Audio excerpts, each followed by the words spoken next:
Hello everyone, welcome back. If you're returning, thank you for coming back and watching the next video. And if this is your first time, welcome. This is the less formal version of my film reviews where I'm going to go through a lot of different movies from last year, whether I liked them, whether I didn't, all that jazz. I realized as I was editing this video that in my last recording session, I spoke far too long about every movie. And in doing so, I realized that unfortunately this trilogy is about to become a quadrilogy, and I need to split up the disappointments and the recommendations in order to keep the video's length shorter for both. I'm only going to be talking about 6 disappointments. This really came into realization when I was going through the recommendations, and I realized that I was looking at over 15 recommendations just to talk about. And if I went in the same pace that I talk about these disappointments, then the video is going to be over an hour long, and that's just something I do not want. Another thing, a couple of New York Film Festival movies ended up on this list, and they already have reviews, so I've decided that in lieu of retreading ground, I'm going to kind of just talk about the theater experience of seeing these movies at New York Film Festival, which is something I've been meaning to talk about. I was going to make a New York Film Festival experience video, but I just never got around to it. So I'll make up for that by talking about my little experiences with this video and other videos to come. So we're going to get started with some of 2023's greatest disappointments. These are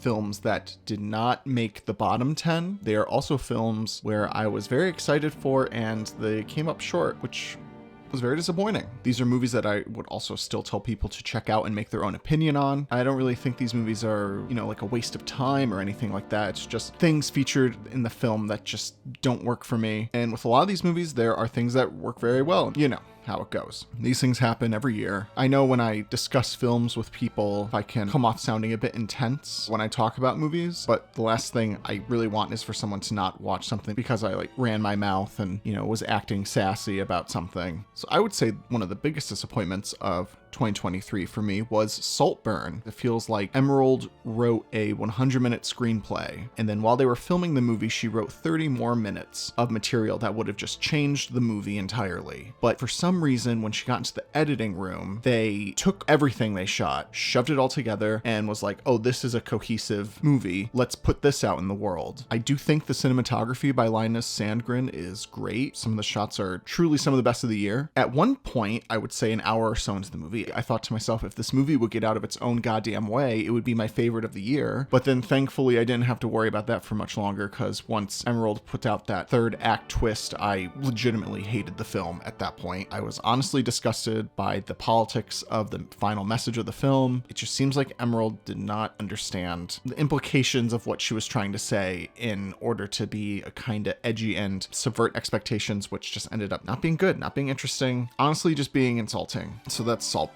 Reality was a movie that premiered on Max earlier in the year. I will say that Sydney Sweeney did do a very good job in this. I think that she is one of our great kind of young actors currently. The film, I think, had a very promising start. There was this great ramping up of tension. Things started falling apart once creative decisions started kind of solidifying themselves in ways that I did not enjoy. These creative decisions were mostly meant to depict government censorship when it came to the transcript that the screenplay was based on. When something was redacted by the government, everyone in the room would just disappear for 5 seconds and then reappear, and it just felt too flashy to kind of get that dread feeling that I feel like should have been the real impact of that kind of choice. To have people glitch out with pink computer things, it just didn't work, and it would really cut through the tension of the scenes, and I would just it snapped out of the film. Unfortunately, it just didn't land. AGGRO Drift is a film that I already did a review on. I did see it for New York Film Festival. Harmony Korine was there. He did a kind of intro at the beginning, which was very funny. He's a very funny guy in a weird way. To be fair, I was also drinking while watching this movie. At the Walter Reed Theater, you can purchase alcohol for your screenings. So I knew I was not going to watch this movie sober, but I also wanted to be aware enough to take notes and stuff because I'm gonna write a review on it. So I just settled for a brew during the film. I think it helped a little bit, but then when the alcohol wore off, so did my interest in the movie. Something that was funny that was happening during the screening, Harmony Korine and a bunch of other people that were there were just kind of standing in the hall watching us watch the movie for the first 20-25 minutes. I believe the composer of the movie was there only because he kept airplaying the score the entire time. Like the synth score, he would be like air fingering the score, which was distracting because I was right next to him and he wouldn't stop doing it for, like I said, the first 20 minutes. But yeah, you know, the audience, they understood why they were there. They knew what kind of filmmaker they were dealing with. They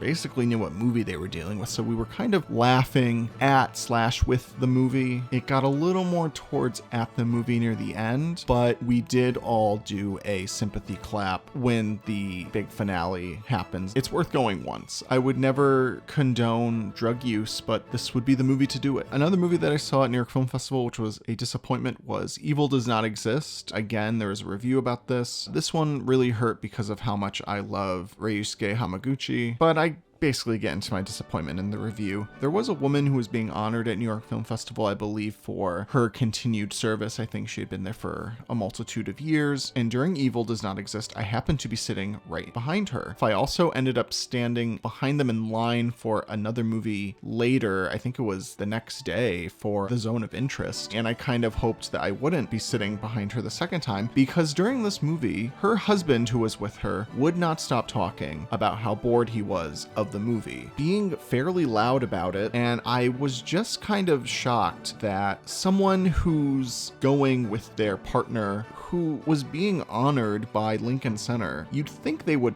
know better. But you know, these things happen. Weirder things have happened in New York Film Festival, I guess. You know, it's always a joy to see Ryusuke Hamaguchi in person. I thought his Q&A was really great and was very helpful for me to kind of understand where he was even coming from making this movie. And I think I would have given this film a lower rating or opinion of it if he wasn't there, because this movie kind of needs its director to explain to you why he did this to you. You know what I mean? No, more in that why he even decided to make this movie, which the reason is in my review, so please go check out my review. Maestro was another major disappointment that came from me really loving all the trailers that came out. The teaser to the main trailer that Netflix put out were both incredible. I think Bradley Cooper pushes every aspect of his performance way, way too far. And in doing so, it even brings down the amazing performance that Carey Mulligan gives in this movie. Truly, this was Carey Mulligan's film. Whenever I talk about this movie, I talk about go watch it for Carey Mulligan, especially in the second half of the film, which has one of the most devastating scenes of this year. I broke pretty hard watching it. What worries me is that Carey Mulligan will not get any award consideration because she has to spend so much of the movie dueling with words with Bradley Cooper, who is way too over the top. I just feel like Bradley just needed to rein this in. The dialogue between him and Carey Mulligan at times felt like they were just trying to replicate His Girl Friday. I felt like I was getting whiplash. It felt like you were just listening to two people who were not hearing each other talk over each other. Another shout out for cinematography was Matthew Libatique's filmmaking, and this is incredible and should be in way more awards discussions every 5 minutes of this film. I would gasp at a shot. I think Bradley Cooper is a very good director. I feel like he just did not put as much effort into the directing as much of the acting, and if he moved some of that acting effort over to directing, I think we would have had a much stronger film. And finally, we have Leave the World Behind. I'm always up for a Sam Esmail project. He has a perfect track record of letting me down every time I watch something of his for some crazy reason. Esmail decided to set this film in the world of Mr. Robot. I could see the E-Corp computers and there was other E-Corp stuff. It was a juvenile creative choice. That being said, the scene where Ethan Hawke meets the woman speaking Spanish in the middle of the road, I thought was one of the most frightening scenes of the year. I was extremely unsettled by it. It was that perfect concept of, modern day where we don't understand each other, get easily confused, and the moment something is not easily handed to us, we're gonna flee. Ethan Hawke plays everything very well in that scene. How they lit the woman, I thought was wonderful. It's these kind of strong lights coming from the sides that darken the center of her face and her eyes, which make her very scary looking. I hated the character Julia Roberts plays. I found her extremely flat and monotone in her forced racism and her upper class snootiness. This film features a lot of ideas that are loved but are just executed so poorly. I thought the final images of this film were great.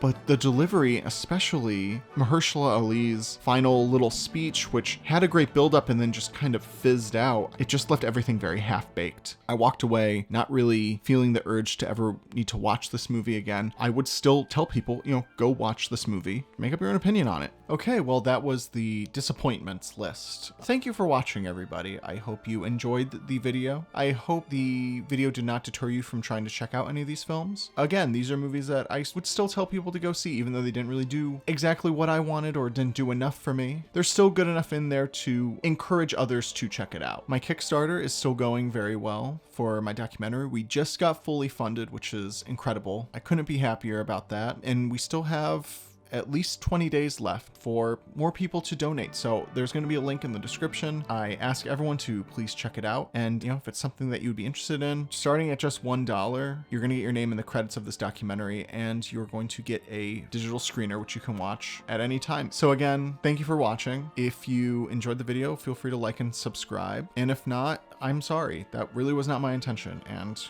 I value your time as much as you do. So, please do not waste any more of it listening to me talk. Take care, everyone. Bye.